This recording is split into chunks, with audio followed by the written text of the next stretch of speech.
നമസ്കാരം. ഇന്ന് നമ്മുടെ കൂടെയുള്ളത് തത്വ ആയുർവേദ ഹോസ്പിറ്റലിലെ ആനോറക്ടൽ സ്പെഷ്യലിസ്റ്റ് ഡോക്ടർ പ്രിയമതിയാണ്. നമസ്കാരം ഡോക്ടർ. നമസ്കാരം. ഡോക്ടർ, നമ്മൾ പൊതുവെ ടോയ്ലറ്റ് പോയി കഴിഞ്ഞിട്ടുണ്ടെങ്കിൽ ബ്ലീഡിങ് കണ്ടിട്ടുണ്ടെങ്കിൽ എല്ലാവരുടെയും ഒരു ധാരണയാണ് അത് പൈൽസ് ആണെന്ന്. പൈൽസ് കൊണ്ട് മാത്രമാണോ ഇങ്ങനെ ബ്ലീഡിങ് ഉണ്ടാവുന്നത്? ഒരിക്കലുമല്ല. അത് എല്ലാവരുടെയും ഒരു പൊതുവെയുള്ള ഒരു തെറ്റിദ്ധാരണയാണ്. മലദ്വാരത്തിലൂടെ രക്തം കണ്ട അടുത്തത് പൈൽസ് ഈക്വൽ ടു എന്നുള്ള രീതിക്കാണ് എപ്പോഴും കാണാറ്. ഈ ബ്ലീഡിംഗ് എന്ന് പറയുമ്പോൾ തന്നെ നമ്മൾ കുറച്ചും കൂടി ശ്രദ്ധിക്കേണ്ട ഒരു ഘടകമാണ്. അതായത് പല കാരണങ്ങൾ കൊണ്ടും ബ്ലീഡിംഗ് ഉണ്ടാവാം. ഇപ്പൊ തുടക്കത്തിൽ നമ്മൾ അളവ് നോക്കും, എത്രത്തോളം ബ്ലീഡിംഗ് ഉണ്ടാകുന്നു. കുറച്ചധികം ബ്ലീഡിംഗ് പോകുന്നുണ്ടെങ്കിൽ ഇനി അതെല്ലാം തുടയ്ക്കുമ്പോൾ ഇത്തിരി മാത്രം പോകുന്നെങ്കിൽ ഇത് രണ്ട് അവസ്ഥകളാണ്. അതുപോലെ തന്നെ ഈ രക്തത്തിന്റെ നിറം വളരെ പ്രധാനപ്പെട്ട ഒരു ഘടകമാണ്. അതായത് ഇപ്പം കുടലിന്റെ ഉൾഭാഗത്തിൽ എവിടെയെങ്കിലും ബ്ലീഡിംഗ് ഉണ്ടായിട്ട് അത് മലത്തിനോട് കൂടി മിക്സ് ആയി വരികയാണെങ്കിൽ അധികം കടുത്ത നിറമായിരിക്കും. അപ്പം നമുക്കത് അവിടെ കുറച്ചും കൂടി വ്യക്തത വരികയാണ് എവിടുന്ന് ബ്ലീഡിംഗ് ഉണ്ടായി എന്നുള്ളത്. മറിച്ച് ഇളം നിറോ അല്ലെങ്കിൽ മ്യൂക്കോസിനോട് മിക്സ് ആയിട്ടൊക്കെ വരുമ്പം കൂടുതൽ അത് താഴെ ഭാഗത്ത്, അതായത് റെക്ടൽ ലൈൻ ഭാഗത്തുള്ള ഒരു രോഗകാരണം കൊണ്ട് ഉണ്ടാകുന്ന ബ്ലീഡിംഗ് ആകാം. ഇതേപോലെ തന്നെ ഇപ്പം വൈകുന്നു പോകുന്നത് അല്ലാതെ തന്നെ അല്ലാത്ത സമയത്തും കൂടി ബ്ലീഡിംഗ് ഉണ്ടാകുന്നുണ്ടെങ്കിൽ അത് കുറച്ചും കൂടി സങ്കീർണമായ അസുഖങ്ങളുടെ അനുബന്ധമായിട്ട് വരുന്ന ഒരവസ്ഥയാണ്. അതായത് പൈൽസ് എന്നുള്ള അസുഖം മാത്രമല്ല, ഇപ്പൊ അൾസറേറ്റീവ് കൊളൈറ്റിസ്, ഡൈവർട്ടിക്കുലൈറ്റിസ്, കോളനിൽ CA അല്ലെങ്കിൽ റെക്ടൽ ഭാഗത്ത് CA ഒക്കെ വരുമ്പോഴും ഇതേപോലെ തന്നെ ബ്ലീഡിങ് എല്ലാത്ത സമയങ്ങളായിരിക്കും ഉണ്ടാകുക.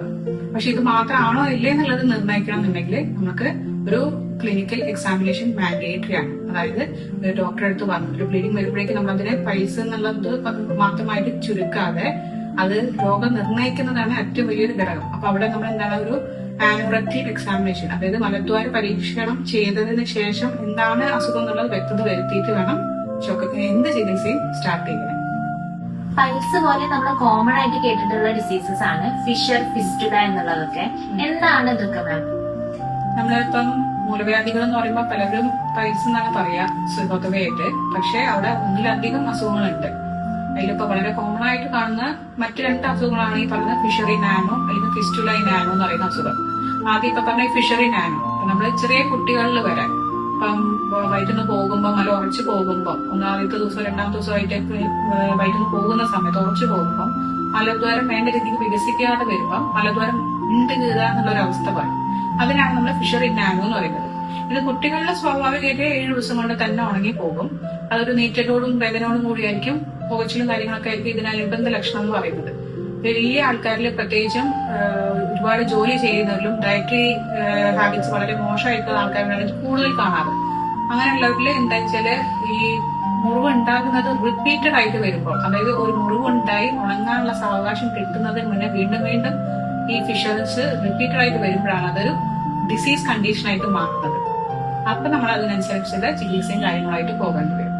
ഈ ഫിസ്റ്റുല നാനോ എന്ന് പറയുന്നത് ഇപ്പൊ നമ്മൾ നേരത്തെ പറഞ്ഞു ബ്ലീഡിംഗ് ഉണ്ടാകുന്ന കണ്ടീഷൻസ് എന്നൊക്കെ പറയുന്ന പോലെ തന്നെ ഒരു ഡിസ്ചാർജ് ആയിട്ട് പസ് അല്ലെങ്കിൽ പുരുളൻ അല്ലെങ്കിൽ നല്ലപോലെ പഴുത്ത് പൊട്ടി ഒലിക്കുന്ന അവസ്ഥയിൽ വരുമ്പോൾ നമ്മളത് അധികം മലദ്വാരത്തിന് അടുത്തൊരു കുരു പോലെ ആയിരിക്കും തുടങ്ങുക. അതിന് നമ്മൾ പെരിയാനൽ അബ്സസ് എന്നൊക്കെയുള്ള രീതിക്ക് മാറി ഈ അബ്സസ് പോലെ അല്ലെങ്കിൽ ഒരു പഴുപ്പ് നിറഞ്ഞ കുരു പോലെ ഉണ്ടായിട്ട് അത് സങ്കീർണമായി മാറുമ്പോ അത് മലദ്വാരത്തിന് ഉള്ളിലേക്കോ അല്ലെങ്കിൽ സൈഡിലേക്കോ എവിടേക്കാണോ ഈ സ്പേസസ് ഉണ്ടാവും ആ സ്പേസിലേക്കൊക്കെ, അതായത് പഴുപ്പ് എന്ന് പറഞ്ഞാൽ അത് പുറത്തേക്ക് തള്ളിപ്പെടേണ്ട ഒരു സംഭവമാണ്. അതിനെ പുറത്തേക്ക് ഒലിക്കാതെ അത് അകത്തന്നെ വഴികൾ ട്രാക്സ് ഫോം ചെയ്ത് മൾട്ടിപ്പിൾ ട്രാക്ക് ആക്കി മാറ്റാം ചില കേസസിൽ, അല്ലെങ്കിൽ സിംഗിൾ ട്രാക്ക് ആയിട്ടും. അത് ഓരോരോ സ്റ്റേജസ് ഓഫ് ഫിസ്റ്റുലയിലെ ടൈപ്സ് ഓഫ് ഫിസ്റ്റുലായിട്ട് നമ്മൾ പറയും. ഈ ഒരു അസുഖത്തിന് നമ്മൾ ഫിസ്റ്റുല നാനോ എന്ന് പറയും. അതായത് മലദ്വാരം അല്ലാതെ ഒരു എക്സ്റ്റേണൽ ഓപ്പണിംഗ് വേറെ ഉണ്ടാകും.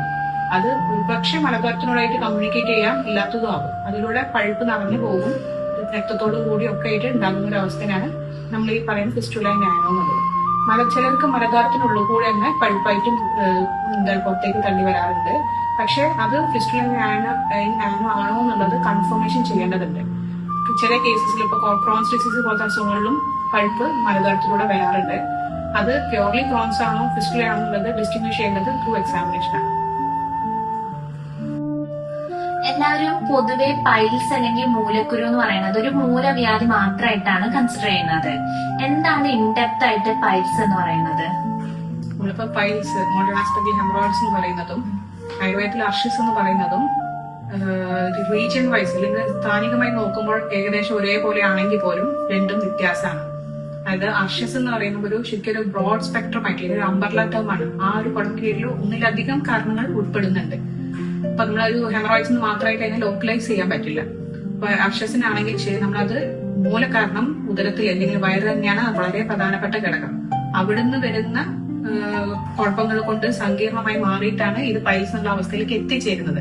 അതായത് ദോഷാടിസ്ഥാനത്തിൽ വ്യത്യാസങ്ങൾ വരുമ്പോൾ അപ്പൊ നമ്മൾ എന്ത് ചെയ്യും, ചികിത്സ എന്ന് പറയുമ്പോൾ ആദ്യം തന്നെ നമ്മൾ ഈ ലോക്കലായിട്ടുള്ള ട്രീറ്റ്മെന്റ് അല്ലാതെ, അതായത് മലദ്വാരമുള്ള ആ ഭാഗത്തുള്ള ചികിത്സ അല്ലാതെ വയറിന്ന് തൊട്ടിട്ട് തന്നെ അതിന്റെ കറക്ഷൻ വരുന്ന രീതിക്ക് നമ്മൾ കറക്ഷൻ ചെയ്യും.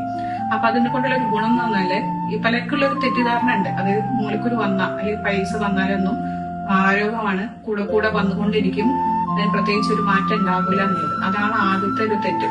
ഇത് നമുക്ക് കറക്റ്റായിട്ട് വേണ്ട രീതിക്കുള്ള പഥ്യങ്ങളോട് കൂടി ചികിത്സിച്ചു കഴിഞ്ഞാൽ കൃത്യമായി മാറ്റാൻ പറ്റുന്നതേ ഉള്ളൂ അവസ്ഥയ്ക്ക് അനുസരിച്ച്. അവസ്ഥ കൂടും തോറും ചികിത്സ പ്രയാസകരമായി മാറും. അത് ഏതൊരു അസുഖത്തിനും അങ്ങനെയാണ്. ഇതുപോലുള്ള അസുഖങ്ങൾക്ക് ഡയറ്റ് വളരെ ഇമ്പോർട്ടന്റ് ആയിട്ടുള്ള ഒരു കാര്യം തന്നെയാണല്ലോ ഡോക്ടർ. അപ്പം എന്തൊക്കെയാണ് ഒരു പൈൽസ് രോഗി ഭക്ഷണത്തിൽ ഉൾപ്പെടുത്തേണ്ടതും എന്തൊക്കെയാണ് അവർ ഒഴിവാക്കേണ്ട സാധനങ്ങളും?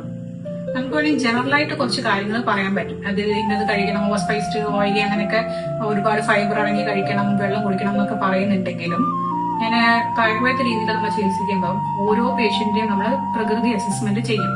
അവരുടെ ഏത് പ്രകൃതി, ഏത് ദോഷാടിസ്ഥാനത്തിലുള്ള പ്രകൃതിയുള്ള ആൾക്കാരാണെന്നുള്ളത്. അതായത് ഇപ്പോൾ ഒരു പേഷ്യന്റ് തന്നെ ഒരു അനുഭവം പറഞ്ഞുതരാം. ആൾക്ക് ഈ ദഹന സംബന്ധം എപ്പോഴും അറിയാലോ, മൂലക്കുരുവിന്റെ കാരണം എന്ന് പറയുന്നത് ദഹന സംബന്ധമായിട്ട് തുടക്കമാണ് വരിക. അത് നമ്മൾ ശ്രദ്ധിക്കാതെ അതിനടുത്ത ലെവലിലേക്ക് മാറി മാറി മാറി കൂടി കൂടി വരുമ്പോഴാണ് അവസാനം പൈൽസ് എന്നുള്ള അവസ്ഥയിലേക്ക് അതും കടന്ന അടുത്ത സ്റ്റേജിലേക്ക് പോവുക. അപ്പൊ ഈ പേഷ്യന്റ് ഒരു ദഹനക്കേട് ബുദ്ധിമുട്ടാകുമ്പോൾ എവിടുന്നോ കേട്ടുള്ള അറിവിൽ വെച്ചിട്ട് ദിവസവും നമ്മുടെ അയമോദകം തിളപ്പിച്ച് കുടിക്കുമായിരുന്നു. ആളുടെ പ്രകൃതം എന്ന് പറഞ്ഞാൽ നമ്മുടെ പൈത്തിക പ്രകൃതമായിരുന്നു. അപ്പൊ ഈ എന്ത് കഴിച്ചാലും അത് ആയുർവേദമല്ലേ, സൈഡ് എഫക്ട് ഉണ്ടാവില്ലല്ലോ എന്നുള്ള വിശ്വാസത്തിലും സ്വയം ചികിത്സയിലും ഈ പിത്തപ്രകൃതിയായിട്ടുള്ള ഒരാള് അയമോദകം ഒരുപാട് എടുത്തു കഴിഞ്ഞാൽ അവരുടെ ബോഡി ഹീറ്റ് ഒന്നും കൂടിയും കൂടും. രണ്ടും ചൂടാണ്.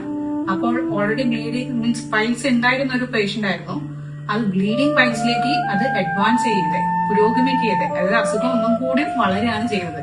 അവിടെയാണ് നമ്മൾ മനസ്സിലാക്കേണ്ടത് ഈ പഥ്യം എന്ന് പറയുന്നത് എപ്പോഴും പ്രകൃതി അനുസരിച്ചും വ്യത്യാസപ്പെടും. ജനറലായിട്ട് വേണമെങ്കിൽ നമുക്ക് ഈ പറഞ്ഞ പോലത്തെ ആഹാര രീതിക്ക് പറയാം. പക്ഷെ കുറച്ചും കൂടി ഓരോ വ്യക്തികൾക്കും അവരുടെ നമ്മൾ പ്രകൃതി അസസ്മെന്റ് ചെയ്തിട്ട് എന്നിട്ടുള്ള മോഡിഫൈഡ് അല്ലെങ്കിൽ കസ്റ്റമൈസ്ഡ് ഡയറ്റാണ് കുറച്ചും കൂടി ബെറ്റർ ഫോളോ ചെയ്യാൻ. സർജറിയാണ് പലപ്പോഴും നമ്മൾ കണ്ടിട്ടുള്ളത് പൈൽസിന് വേണ്ടിയിട്ട് മോഡേൺ ഹോസ്പിറ്റലിൽ സജസ്റ്റ് ചെയ്യണത്. ആയുർവേദ വിധി പ്രകാരം എന്താണ് പൈൽസിന്റെ ട്രീറ്റ്മെന്റ്? നമ്മളപ്പോ ഈ പൈൽസിന്റെ പറഞ്ഞില്ല അവസ്ഥകൾ ഉണ്ട് എന്നുള്ളത്. അതിലിപ്പോ മോഡേൺ ഹോസ്പിറ്റലിൽ പറയുമ്പോൾ ഡിഗ്രീസ് ആയിട്ടാണ് 1 to 4, first degree, second degree, third degree, fourth degree വരെ പറയുന്നുണ്ട്. ഇപ്പൊ ഇനീഷ്യൽ ആയിട്ടുള്ള നമ്മളിപ്പോ പറയുന്ന ഇതിന്റെ മെയിൻ കാരണങ്ങളൊക്കെ മാറ്റുന്ന രീതിക്ക് കാരണങ്ങളെ മാറ്റി ഒരു കൺട്രോൾഡ് മാനറിൽ ഫുഡും ഡയറ്റും എല്ലാം നമ്മൾ എടുക്കുകയാണെങ്കിൽ first second degree easily curable ആണ്. അതായത് റിവേഴ്സബിൾ ആയിട്ടുള്ള ഒരു കണ്ടീഷൻ തന്നെയാണ്. പിന്നെയും ആ ഭാഗത്തേക്ക് ഒരു ചികിത്സ എന്നുള്ള രീതിക്ക് വരിക തേർഡ് ആൻഡ് ഫോർത്ത് ഡിഗ്രിയിലാണ്. അപ്പൊ ഈ തേർഡ് ഡിഗ്രിയിൽ തന്നെ ആയുർവേദത്തിൽ നമ്മൾ ചെയ്യുന്നത് ഒരു പാരാസർജിക്കൽ എന്നുള്ള രീതിക്കാണ്. ഇവിടെ ഇന്നലെ വളരെ കോംപ്ലിക്കേറ്റഡ് ആയിട്ടുള്ള രീതിക്കുള്ള സർജിക്കൽ പ്രൊസീജിയേഴ്സ് ഒന്നുമല്ല. അധികം രക്തമൊന്നും വരാത്ത രീതിക്ക് പെട്ടെന്ന് ഹീലാവുന്ന രീതിക്കും പോസ്റ്റ് ഓപ്പറേറ്റീവ് ബുദ്ധിമുട്ടുകൾ കുറയുന്ന രീതിക്കുള്ള ചികിത്സയാണ് ക്ഷാരകർമ്മം, ക്ഷാരസൂത്രം തുടങ്ങിയ അസുഖങ്ങൾ ചെയ്യും. ഇത് നമ്മൾ ഈ പറയുന്ന പൈൽസിന്റെ സ്റ്റേജസിനനുസരിച്ച്, അതായത് അവസ്ഥയ്ക്ക് അനുസരിച്ചിട്ടായിരിക്കും ചെയ്യുക. ഇത്രയും നേരം മൂലവ്യാധികളെ കുറിച്ച് നമുക്ക് പറഞ്ഞു തന്നതിന് ഡോക്ടർക്ക് ഒരുപാട് നന്ദി. ഡോക്ടർക്ക് ഇനി എന്തെങ്കിലും സജഷൻസ് ഉണ്ടോ നമ്മളെ പ്രേക്ഷകരോട് പറയാൻ വേണ്ടിയിട്ട്? മൂലവ്യാധികൾ ഒരു നിസ്സാര രോഗാവസ്ഥയല്ല, പക്ഷെ അത് തുടക്കത്തില് ചികിത്സിച്ചാൽ എളുപ്പത്തിൽ സുഖം പ്രാപിക്കാൻ പറ്റുകയും ചെയ്യും.